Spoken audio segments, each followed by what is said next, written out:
Oke, Bang Gede, ini kemarin saya baca artikel gitu ya, Bang Gede menyampaikan sebuah data yang cukup, kalau bagi saya cukup mengejutkan gitu ya. Ada 1.000 triliun ya potensi misinvoicing keuangan negara gitu kan, yang seharusnya bisa digunakan untuk banyak hal, tapi ini nggak tahu hilang, entah hilang di telan bumi gitu. Nah mungkin ini gimana Bang, angka 1.000 triliun ini gimana nih? Angkanya dari mana nih 1.000 triliun? Ini kan hampir mungkin 2-3 kali APBN kita ini.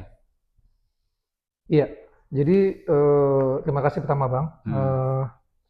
Ini sebenarnya misinvoicing ini sudah bukan barang baru lah di Republik ini. Dia sudah terjadi sangat lama. Oke. Bahkan sebuah perkumpulan teman-teman dari Prakarsa pernah membuat penelitian ini sudah sejak tahun 2007. 2007. 2007. Dan ini yang saya buka kemarin di media itu adalah hasil penelitian dari teman-teman Next Indonesia. Oke, Jadi Next Indonesia. mereka itu sederhananya gini Bang, menghitung selisih invoice. Oke. Perbedaan antara invoice, data yang diekspor di Indonesia, Hmm. dengan data yang diterima di negara tujuan ekspor tersebut. Oke. Jadi 1.000 triliun ini itu selisihnya, gapnya. Oke. Jadi ada dua jenis misinvoicing. Hmm. Ada yang under invoicing, ini yang Hmm. paling sering. Under. Under invoicing, jadi Hmm. harganya dimurah-murahin bang. Murah-murahin. Seolah kita cuma ekspor lebih murah lah, kira-kira gitu. Hmm.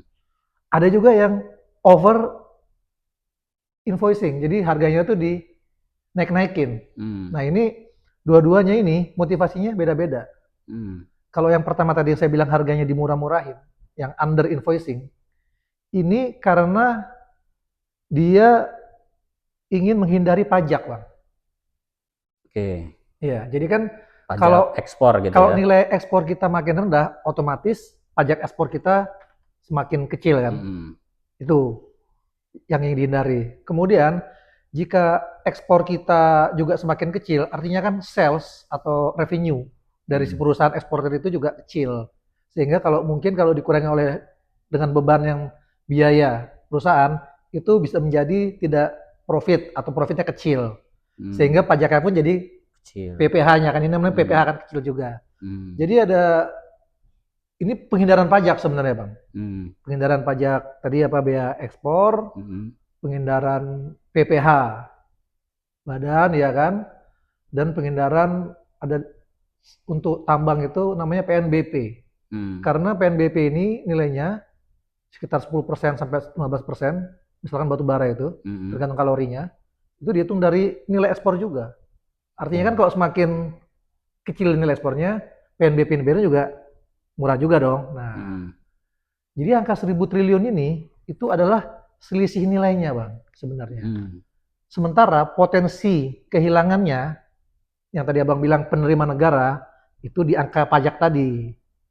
Misalkan Hmm. nih, ini kan 1.000 triliun. Hmm. Anggaplah kita total-total terima bea cukai, apa bea ekspor, PNBP ini semua total 20% lah dari nilai itu. Anggaplah segitu nilainya.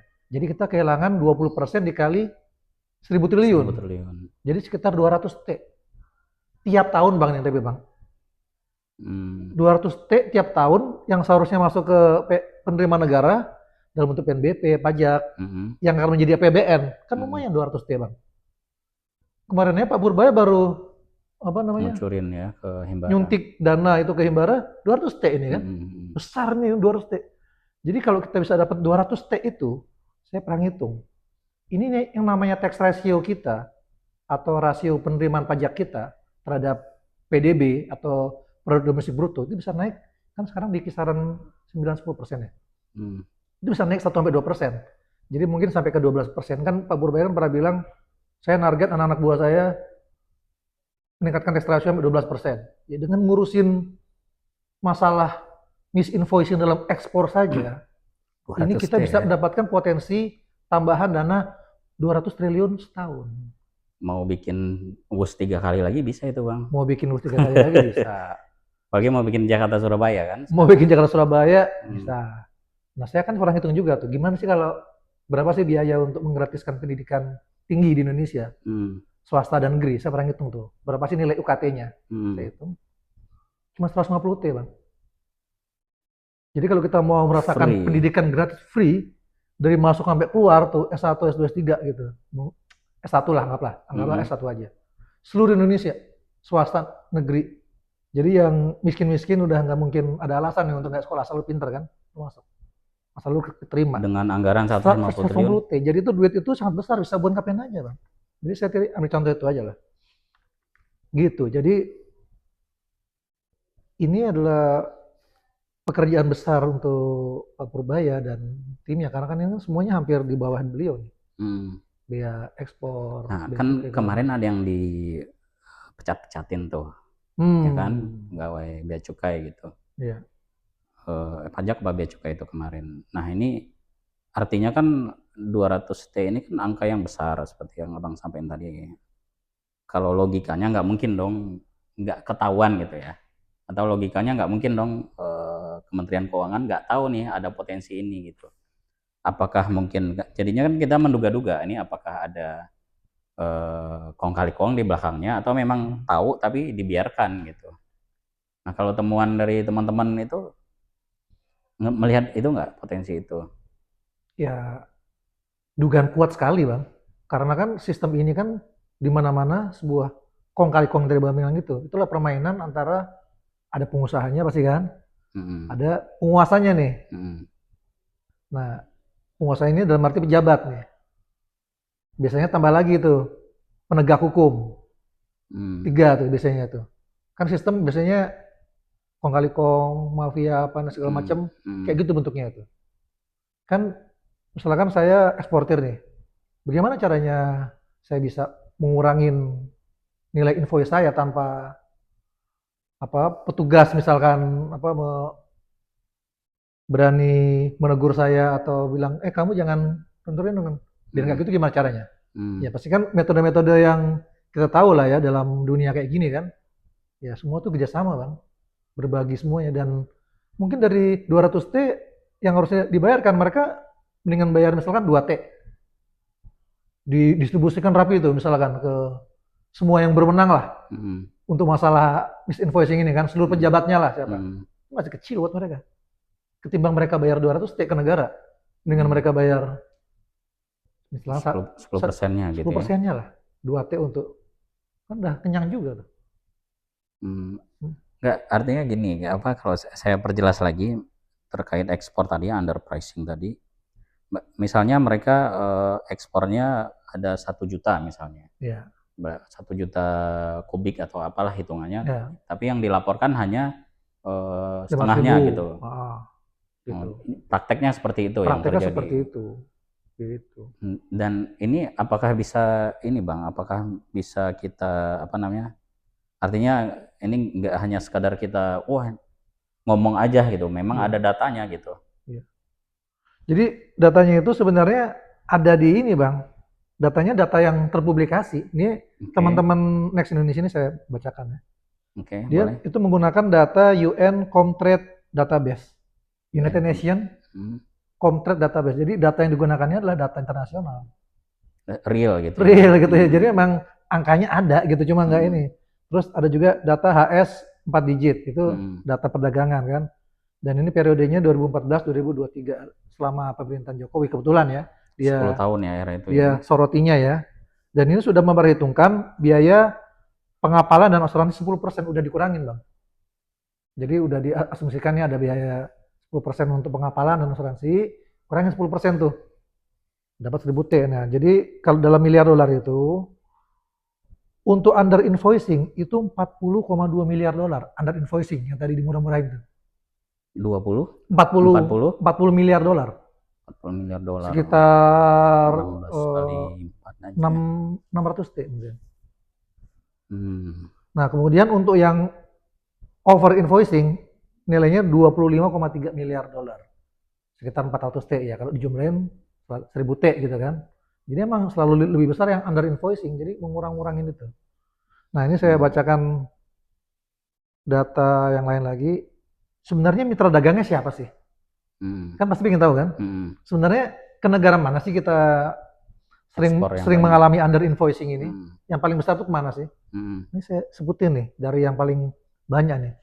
Sebesar 13% ini ke negara ini nih. Hmm. Tiongkok Cina. yang pertama. Negara kedua itu sebesar 11,5% ke Singapura.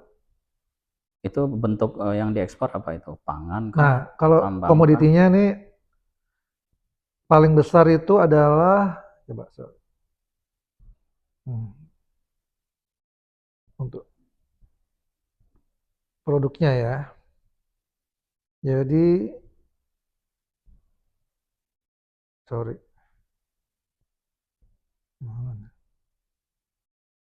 Artinya nggak hanya di satu Oh, komoditi aja. banyak, Bang. Ada Oke. batu bara yang Hmm. pasti kan, sawit.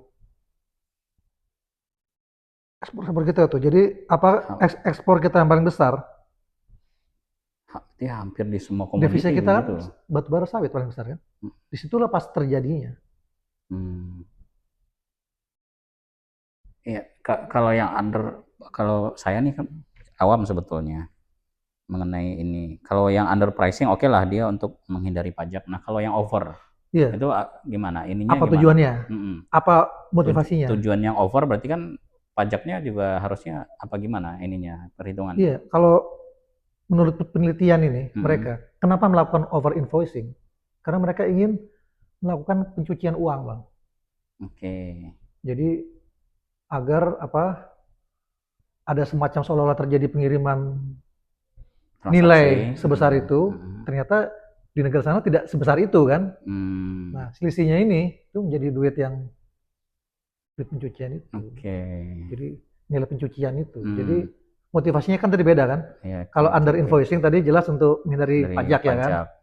Nah kalau over invoicing ini mereka langsung mengirimkan duit gitu loh. Di antara dua ini mana yang paling besar nilainya? Yang paling besar yang tadi itu under invoicing, Bang. Yang under yang paling besar. Sekitar 60%-nya lah atau 70%-nya. Berarti kalau 200T setahun ya. Iya. Kalau selama era pemerintahan Jokowi 10 tahun artinya lebih dari 1000 T dong. 200 kalau 2000 T. Iya, 2000 T. Kalau 200 kali 10 kan 2000. Ya, artinya ada 2000 T potensi penerimaan negara hampir dikit lagi hampir APBN itu. Sudah APBN 3000 T. Mau dibangun WUS Indonesia Raya juga bisa di mana-mana kan. Ibaratnya mau pendidikan gratis dari anak bayi baru lahir juga selesai masalahnya. MBG pakai itu juga bisa beres gitu kan, Kopdes segala macam. Nah, artinya ini sekarang kan sudah ada pergantian pemimpin lah di Kementerian Keuangan gitu kan. Kalau kemarin kan dari Bu Sri Mulyani ke sekarang Pak Purbaya. Nah, kalau kita lihat di sosmed kan Pak Purbaya ini cukup diterima oleh banyak kalangan gitu. Apalagi di sosmed gitu kan, bahkan jadi idola baru gitu kan. Bahkan pertama kali kebijakan dia tadi yang 200T itu tadi. Nah, kalau bagi akademisi gitu melihat kebijakan Pak Purbaya nih beberapa waktu ini, apakah kira-kira kebocoran ini yang 1000T ini dilihat nggak sama Pak Purbaya atau ada minimal goodwill buat ya udah dong, udah berhenti gitu. Gimana ngelihatnya? Saya rasa beliau Pak Menteri Keuangan ini orangnya sangat sigap ya dalam gerak gitu, gercep gitu. Jadi kalau tidak salah masalah misinvoicing ini juga minggu lalu beliau udah masuk ke bea cukai soal misinvoicing, tapi yang untuk yang impor, yang tadi saya ceritakan yang ekspor kan. Nah ini beliau nih lagi mengejar yang under invoicing impor nih. Iya kan? Ya. Thrifting gitu-gitu ya. Ya, kan dikejar. Kan jadi kan thrifting segala macam dan juga mungkin ada barang-barang impor yang nilainya harusnya cukup besar sehingga tarifnya besar. Menjadi nilainya kok jadi kayak kekecilan gitu kan. Jadi kan itu kan under invoicing impor. Dan ini juga ada sedikit penerimaan ya bea tarif namanya, Bang. Jadi ada penerimaan tarif. Nah, tapi kan kita lihat Pak Purbaya ini memang mainnya dari yang soft dulu nih kelihatannya, dari yang karena kan kalau importir kita lihat dibandingkan dengan yang tadi, Bang. Yang ekspornya tadi kan pemainnya tadi batu bara, sawit Itu kan siapa tuh kan? Iya. Ngeri-ngeri itu kan. Hmm. Nah kalau yang importer ini, beliau kayaknya ngejar yang importer dulu nih kan, paling ya perusahaan yang tidak sebesar yang ekspor lah kira-kira gitu Ya. kan. Tapi beliau pasti akan berani dan punya semua perangkatnya, negara punya perangkatnya kan, ada penegak hukumnya, lengkap, ada apa namanya petugas-petugas yang lain, ada intelijennya. Kan ini kan perlu intelijen sebenarnya, perlu melihat intelijen ekonominya gitu loh. Permainannya detailnya kayak gimana? Di sana perusahaan apa? Jangan-jangan di sana perusahaan juga perusahaan-perusahaan bikin-bikinan. Hmm. Kan seringnya kayak gitu tuh. Hmm. Namanya shell company atau perusahaan cangkang. Jangan-jangan perusahaan bikinan di sana juga terafiliasi ke perusahaan ekspor Di ini. sini gitu ya. Sehingga dia nyantai aja mau tulis Berapapun berapapun ya. terima gitu. Hmm. Kan modusnya umumnya kayak gitu. Nah ini disinilah diperlukan intelijen-intelijen kita, para penegak hukum kita gitu kan untuk menelusuri ini semua. Karena mereka punya perangkatnya, punya sumber dayanya. Kalau teman-teman peneliti kan ya cuma tahu angkanya aja nih. Kok selisihnya besar banget gitu loh. Hmm. Selisih besar ini nggak mungkin nggak terjadi sesuatu, apalagi sampai 1000 T misalkan kan Hmm. selisihnya. Baru eksporin, teman-teman Hmm. sengaja nggak hitung yang impor karena mungkin nilainya nggak sesignifikan yang Hmm. ekspor ya. Hmm. Tapi yang dari angka yang terbuka luas, jelas selisihnya besar banget. Pasti ada Hmm. permainan. Hmm. Masalahnya bisa tidak permainan ini Atau dibongkar? berani Kebocoran ini atau berani atau enggak gitu. berani atau tidak? Ini kan serakanomics kalau kata Pak Prabowo nih. Kan Ya. serakah. Atau apakah melibatkan lingkar yang ada di pendukungnya pemerintahan sekarang juga gitu. Ya, nah itu adalah tugas penegak hukum nih. Hmm. Nah, kalau bagi bagi ekonom, eh, ya selain negara tentunya aparatur pemerintah yang harus bertanggung jawab lah gitu. Kan kalau saya sih nggak, 200 T itu kan gede ya, nggak mungkin nggak tahu gitu. Nah, siapa yang mestinya ini bertanggung jawab nih? Apakah itu tidak tahu, apakah dilakukan pembiaran, atau ya memang ikut juga gitu. Ya pilihannya itu. Hmm. Kita kan berprasangka baik ya. Ya. Satu, oh Menteri Keuangan tidak tahu. Ini pasti Menteri Keuangan. Nah, namanya ngurusin keuangan ya. Uang masuk, uang keluar segala macam. Hmm. Semua pajak-pajak tadi itu kan Menteri Keuangan. Hmm. Menteri Keuangan tahu tidak? Oke. Dilaporin atau tidak oleh Bawahannya. dirjen-dirjennya, Hmm. ya kan? Oke. Oh, dari situ masuknya gitu ya. Asumsinya kan. Pertama Asumsinya. dia tidak tahu nih. Hmm. Kedua, misalkan dia tahu nih. Oh, tahu nih gua nih kan. Dia lapor gak ke presiden? Kalau Presiden. misalkan dia, waduh susah banget nih gua Hmm. ngurusinnya kan. Lapor gak ke presiden? Asumsi kedua kan. Hmm. Nah setelah presidennya tahu, misalkan presiden tahu yang kemarin kan Ya, artinya asumsinya gitu Pak ya. Jokowi kan asumsinya. Hmm. Apa yang dikerjakannya? Ya, yang kita lihat kan tidak ada yang terjadi kan, Hmm. tetap seperti ini. Hmm. Kalaupun nanti misalkan Menteri Keuangan yang lama bilang, oh ini kan masalahnya dulu udah coba saya bereskan. Nah, cara membereskan tertutup masalahnya. Kalau membereskan tertutup kan kita nggak tahu bener nggak membereskannya, bener nggak terselesaikan. Hmm. Kalau Pak Purbaya kan beda dia kan. Masalah langsung diangkat ke meja gitu kan. Hmm. Rame-rame orang lihat diskusi, debat apa, Hmm. saling mengkritik. Hmm. Menurut saya cara penyelesaian yang baik yang stylenya Pak Purbaya ini. Hmm. Karena kita jadi tahu apa masalahnya kan kita mau bertumbuh dengan cepat nih ceritanya nih kan. Hmm. Mau mengejar pertumbuhan 8%. 8%. Ini perlu duit banyak lah. Ya 200 ini bisa lah untuk nambahin pertumbuhan 0,5% mungkin. Hmm. Atau 1% kalau bagus distribusikannya, iya kan? Ya kalau 200 T setahun mah dalam 10 tahun kemarin ya 2000 T gitu. Nah, Bangun bus kemarin nggak perlu minjem ke Cina. Cina kan, nggak perlu, KI juga nggak perlu boncos sekarang gitu kan, terbebani keuangan. Nah, Ya, betul banget itu. ya berarti kita mengasumsikan mungkin nggak tahu gitu kan. Mungkin nggak tahu, Mungkin Bang. nggak tahu Nah, gitu. tapi kenapa ini menteri baru langsung tahu misalkan gitu kan?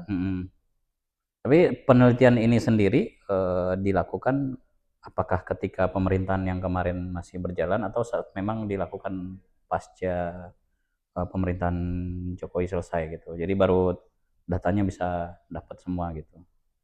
Ya, jadi saya lihat datanya ini dia penelitiannya sepertinya sekitar akhir tahun 2024. Jadi mungkin setelah Mau akhir-akhir gitu. ya, jadi setelah selesai kan, Hmm. baru mereka teman-teman mulai menggali data ini. Kalau teman-teman prakarsa malah dia sejak tahun 2007 tapi dengan dana asing, Ford Foundation kalau nggak salah. Kalau ini teman-teman kayak Next Indonesia sendiri nih. Jadi tahun lalu Bang, dia mulai melakukan. Nah, kalau bagi ekonom nih, Bang, ya mungkin bisa memberikan masukan juga gitu untuk penyelesaian seperti ini. Apakah kita tetap bertahan dengan sistem ekspor sekarang yang sudah ada, atau memang diperlukan sistem apa namanya, mungkin penerapan teknologi gitu agar meminimalisir hal-hal yang ya potensi-potensi kayak gini gitu. Iya, ya jadi sudah banyak sekali penerapan sistem-sistem yang berhasil mengatasi masalah misinvoicing ini.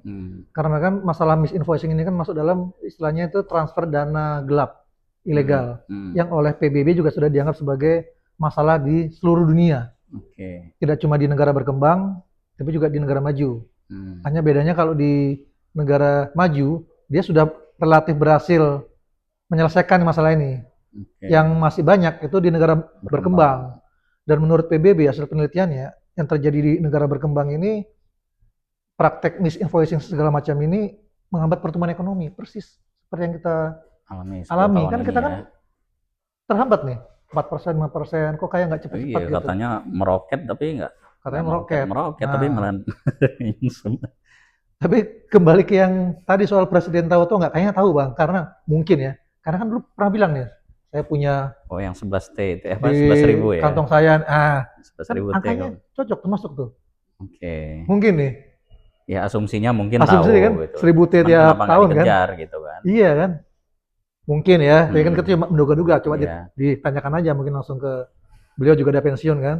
Pak tahu nggak Pak soal misinvoicing ini kan? Iya, lagi sibuk ngurusin ijazah sama AUS masih nambah lagi pertanyaan gitu. Cuman apa kalau misalnya Abang bisa memberikan masukan gitu ya ke Pak Purbaya sekarang yang lagi ya mungkin jadi tumpuan harapan baru lah dalam ekonomi gitu ya. Untuk khususnya dalam ini kebocoran ini. Iya, jadi Pak Purbaya sebaiknya memang melakukan reformasi yang menyeluruh di dalam masalah penerimaan negara ini. Nah, khusus untuk masalah misinvoicing ini, mungkin beliau itu perlu menjalin kerjasama dengan kementerian-kementerian yang lain, yang misalkan Kementerian Hukumnya, atau kementerian-kementerian lain yang memang memiliki aparatus-aparatus yang bisa menunjang masalah investigasinya pertama. Dan kemudian setelah investigasi berhasil mendapatkan pelakunya, bagaimana memperlakukannya. Misalkan kita tahu, oh nih pengusaha ini yang melakukan misinvoicing, ini gimana nih? Apa pengusahanya kita panggil dulu, diomongkan begini begitu, kami tahu nih saudara melakukan misinvoicing segini, gimana, apa bersedia mengembalikan atau tapi itu bisa kita pemerintah untuk minta lagi gitu, ini kamu harus kemarin nih ya dalam tanda kutip menyelewengkan laporan gitu, emang bisa pemerintah gitu narik lagi gitu atau untuk kedepannya gitu. Ya kita kan menganggap kalau ini kan sebenarnya kalau kita lihat mungkin ini kan merugikan keuangan negara Bang utama. Dan itu kan korupsi sebenarnya kalau dalam undang-undang korupsi ya. Dan seharusnya kan yang ini kan para koruptor nih. Bisa diusut lah gitu ya. Terduga korupsi kan. Dan kan kita sudah ada namanya undang-undang perampasan aset atau sedang digodok kali ya sekarang ya. Belum ya. Belum masih. Nah ada yang tindak pidana pencucian uang, ini kan pencucian uang. Iya kan? Bisa kena semua. Artinya penegak hukum bisa masuk ke ranah ini. Bisa masuk gitu banget, dan Pak Purbaya perlu banget penegak hukum sepertinya. Karena kan dia harus dilindungi nih oleh Badan Intelijen Negara, Polisian, Kejaksaan, lengkap. Atau mungkin ada inisiatif dari teman-teman peneliti untuk nyampein data ini kasih ke aparat gitu. Apalagi kan sekarang kan Kejaksaan Agung yang lagi ini ya, lagi gencar gitu. Datanya bisa disampaikan gitu. Ada ini nggak? Ada mungkin inisiatif untuk ke situ gitu. Belum terpikir, tapi coba ntar Hmm. saya Karena kan kemarin yang di mana, yang di Belitung aja kemarin tuh berapa triliun yang dibalikin ke negara gitu kan tambang juga. betul tuh. Terus yang di kemarin yang di Kejaksaan gitu kan juga pengembalian uang negara gitu kan 13 T gitu. Nah, kalau apalagi ini 1000 triliun, 2000 triliun gitu kalau misalnya potensi kehilangannya itu 2000 triliun per tahun. Kalau selama 10 tahun kan 2000 triliun gitu. Kemarin aja 13 triliun tuh pengembalian uang negara kan Kejaksaan Agung. Artinya kan uang yang sangat besar gitu loh. Iya. Banyak hal yang bisa dilakukan dengan apa namanya penyelewengan ini. Mungkin teman-teman peneliti gitu ada inisiatif untuk memberikan apa ya minimal audiensi dulu lah dengan aparat gitu. Teman-teman Next Indonesia juga berusaha memblow up dia di koran-koran inilah gitu kan. Saya kemarin ikut bantu aja di tempat lain gitu kan. Kalau yang tadi saya disarankan untuk misalkan kita ke Jaksaan langsung, mungkin kita nggak tahu apakah itu metode yang terbaik. Tapi sekarang hingga hari ini nih kita bicara di sini masih berjalan nggak tuh praktek? Masih ya. Nah ini kan yang kemarin disikat kan impornya kan, impornya. Nah ini kita nggak tahu nih apa diam-diam atau para eksportirnya jadi takut sekarang tiba-tiba dia wait and see gitu. Waduh, kita jangan main kayak gini lagi lah, misalkan gitu kan. Kita next ekspor angka beneran aja. Siapa tuh kayak gitu, sadar kan. Otomatis dia harus bayar. Ya, kita berharapnya bayar pajak beneran gitu kan. Atau dia tetap aja kayak gitu, dia tetap kuatkan cengkeramannya mungkin di para pejabat ini kan, kita nggak tahu. Atau tiba-tiba ntar ada pergeseran besar-besaran dalam misalkan mutasi pejabat. Tempat kan katanya kan ada rencana Pak Purbaya juga melakukan pemecatan sekian banyak itu kan. Apa mungkin itu bagian dari ini gitu kan, kita belum tahu sedalam itu. Kalau dari pelakunya teman-teman ini kemarin ada nama-namanya nggak, perusahaan-perusahaannya apa aja gitu di data itu ya? Mungkin kalau apa namanya nggak ini disampaikan ini juga kan semuanya data yang kami dapat tuh data agregat namanya, angka aja ya, angka kumpulan lagi kan. Dari banyak perusahaan ekspor, nah itu kumpulannya segitu, namanya agregat. Kita nggak tahu ini siapa. Data apa namanya, data perusahaannya nggak. Makanya yang tadi saya bilang kita perlu bantuan intelijen, kejaksaan atau aparat hukum itu untuk mengetahui detail perusahaan mana, siapa pengusahanya, perusahaan yang di sana itu ada hubungan beneran atau enggak, atau memang cangkangnya aja. Itu ya harusnya kita perlu aparat hukum yang punya perangkatnya, Bang. Di pemerintah harusnya memang punya datanya, pasti punya data itu kan. Yang untuk ekspor. Cuman kalau teman-teman peneliti dapat juga punya datanya kan bisa jadi pembanding gitu. Tapi kalau gini ya, kalau kita lihat saja ya, kan pemain ekspor itu kan nggak banyak, terutama misalnya batu bara. Besar-besar aja. Gitu. Nah, kan sudah tahu kan, siapa yang paling besar? Penguasa 90% ekspor kan cuma 4 atau 5 perusahaan. Ya, yang mereka sebenarnya cukup terang nih. Grup-grupnya kan itu aja nih. Termasuk yang sawit kan. Grupnya itu aja yang eksportir terbesarnya. Sebenarnya tahu tuh. Ya, tinggal sekarang gimana cara untuk apa namanya komunikasinya lah gitu, apakah mau ditindaklanjuti atau seperti apa gitu, karena 2000 triliun ya banyak itu gitu. Bisa nggak hanya kuliah aja Bang, semua anak-anak Indonesia bisa sekolah itu. Bisa. Nggak ada alasan lagi untuk biaya gitu. Bahkan swasta pun juga tercover gitu kan. Iya. Oke, ya mungkin ada pesan lagi Bang. Kalau tadi ke Pak Purbaya, mungkin langsung ke Pak Prabowo nih kalau untuk. Nah, ya ini mungkin untuk Pak Prabowo, ini langkah Bapak untuk menyelesaikan atau mengatasi masalah serakah Nomix. Ini momennya ada pada misinvoicing ini kan karena ekspor ini kan orang-orang yang sudah sangat kaya sebenarnya. Kalau lihat dari skala yang tadi kan, 1000 T aja ekspor tuh. Selisihnya dong 1000 T. Artinya kan ini orang-orangnya super kaya sebenarnya. Kenapa orang-orang yang super kaya ini masih sangat rakus itu, masih sangat serakah gitu kan?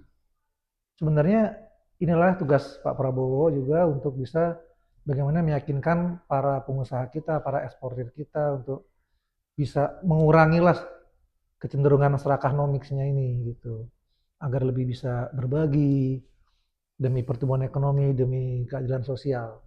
Mungkin itu aja, Bang. Oke Bang, ini kalau apa di catatan saya nih, mudah-mudahan nggak salah nih kalau tadi 1000 atau 2000 T gitu ya, praktik misinvoicing, ini aja nih program pemerintah nih, MBG. Untuk tahun 2026 itu kita anggarannya 335 T. Udah tercover tuh kalau 2000 T-nya bisa diambil gitu kan. Koperasi desa itu 240 T. Ya. Cover juga tuh, masih bisa. Nah, Sorry Bang. oke. Tadi yang bisa dipakai itu cuma 200 T aja. Selisih Setahun, setahun gitu. setahun.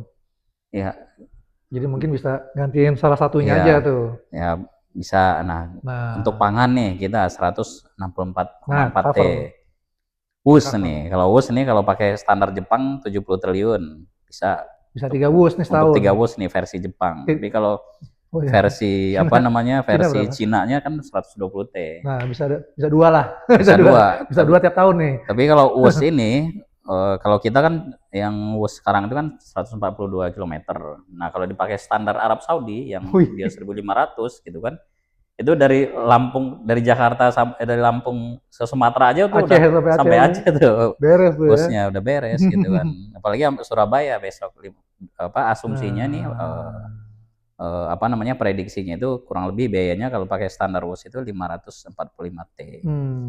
Jadi banyak gitu. Apalagi tadi ada banyak data juga dari Abang itu untuk pendidikan, apalagi kesehatan gitu ya.